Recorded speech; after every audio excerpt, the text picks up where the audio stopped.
Okay, so I'm going to go to Google Classroom and click on English,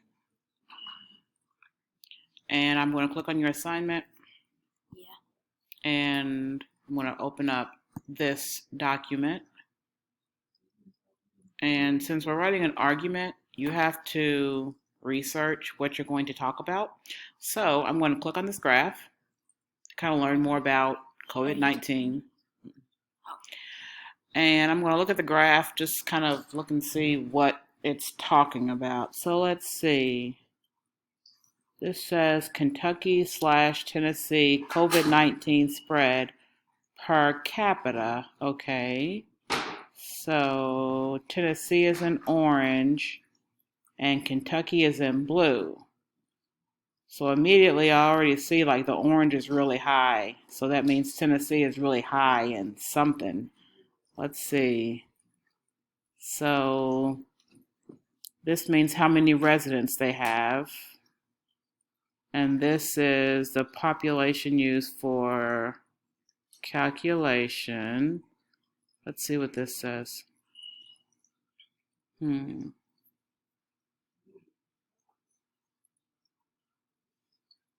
So basically, Kentucky and Tennessee started out the same, like the same rate. And even Kentucky was a little bit higher at some point, it looks like. And then it sort of evened out. But I see that here, the governor encourages social distancing. We declared a state of emergency March 6th.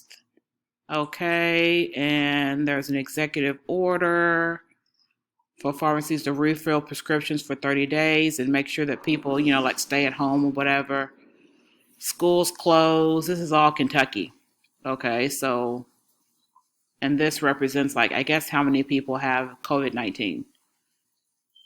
And then I see that in orange, Tennessee declares a state of emergency. This is March 13th, so a week later, they declare a state of emergency, and a week later, they close the schools. And look at how it affected Kentucky and Tennessee. They waited only a week to declare a state of emergency compared to Kentucky, and they waited another week after us to close the schools. We probably could have been like the same, but since they waited so long, their COVID-19 cases are way up there, and ours are not. So that's kind of interesting. Okay, I'm going to look at the other one. Live coverage coronavirus in the Louisville area. Let's see. Updating the story whenever we have new information about coronavirus. There are 1,693 people with coronavirus. Oh, I clicked it. Let's see what happens. Okay, so we still have a high rate of coronavirus. Jefferson, Fayette, that's Lexington, Owensboro, Hoptown, and I don't know, some other state, I don't know, some other county, I don't know what it is. But anyway, we have a lot. And so does Lexington. And actually, this is Cincinnati. So the big cities have like a lot of cases. So that's not surprising. Okay, let's see. Let's go back. So 536 cases, 40 people have died. And remember, this is April 10th. So this is like Saturday.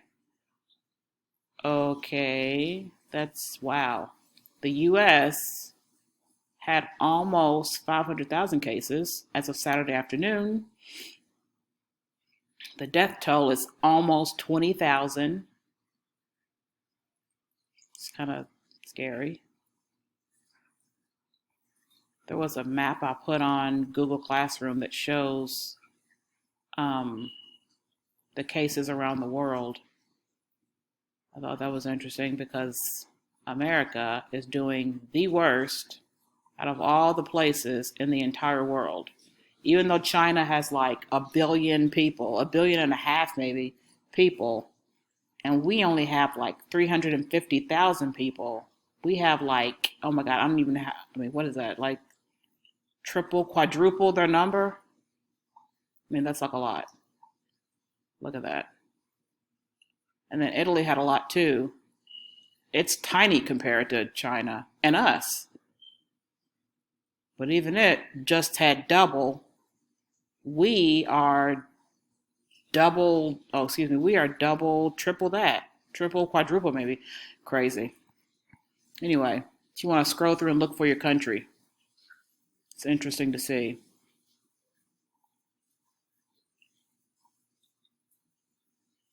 Okay, so back to the assignment. Okay, so I know a little bit about coronavirus. So I'm going to introduce a claim, acknowledge and distinguish the claim. I'm going to do all this stuff, provide relevant background information, blah, blah. Okay, so notice this is just an outline. We're just going to do an outline. We're not going to do a whole paper. We're just going to do like 1, 2, 3, 4, 5, 6 sentences, okay? But it's going to take a lot of thinking.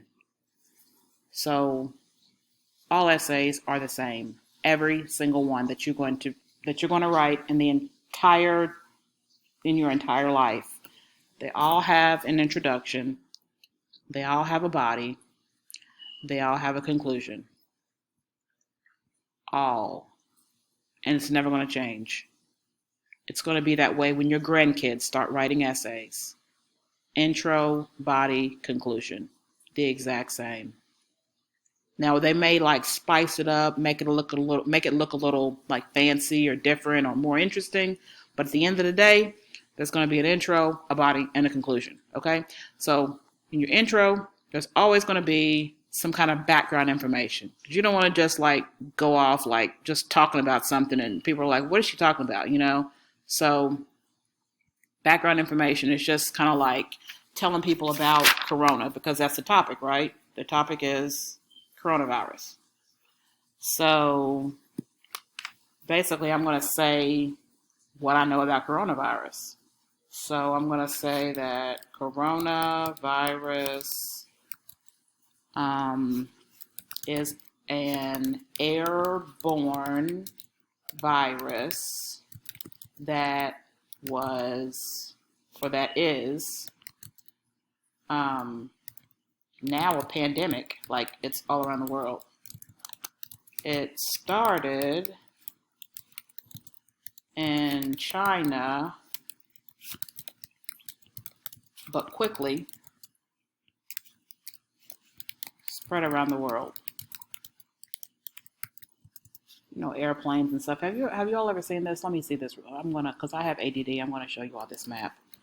Map of airplanes. Oh yeah, map of airplane routes.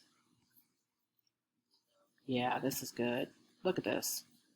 This like shows just how like many airplane routes there are. I mean, look at that. This is not even global. I mean, look at this. There are so many airplanes in the United States just going to and from every freaking where. So the fact that it spread from China to America really, really fast is not surprising. Because, yeah, look at this. This is crazy. Airplanes. Okay, anyway, I'm sorry. I'm